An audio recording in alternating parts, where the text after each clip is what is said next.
13 سے 15 لاکھ لوگ جو ہیں 22 مہینے میں، یعنی تقریباً 2 سال کہہ رہے ہیں، لوگ ملک سے باہر جا چکے ہیں، اور اس سال 7.5 لاکھ جو لوگ ہیں وہ ملک سے باہر گئے ہیں. تو لوگ ظاہر ہے باہر جانا چاہتے ہیں.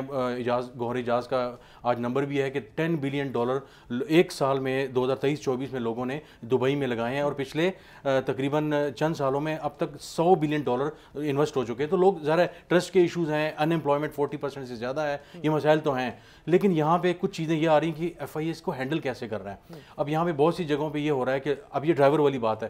میں آپ کو بتا رہا ہوں کہ میں ان معلومات سے یہ شخص کیسے جا رہا ہے، کیا اس کو نہیں پتا کہ مجھے روک لیا جائے گا یا مجھے پوچھا جائے گا. یہ کرتے یہ ہے، ان کو پتا ہے کہ پاکستان کا جو انٹرنیشنل لائسنس ہے ڈرائیونگ کا، یہاں سے لے کے جاتے ہیں تو وہاں پہ بہت زیادہ ایکسیپٹیبل نہیں ہوتا.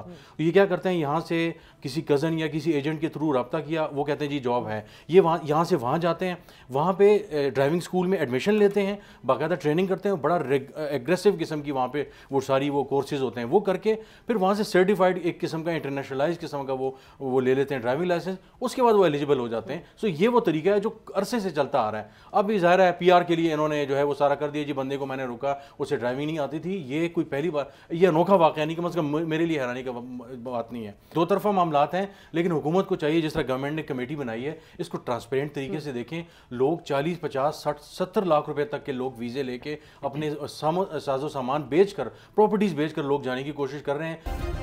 سبسکرائب کریں اور بیل دبائیں تاکہ کوئی خبر رہ نہ جائے.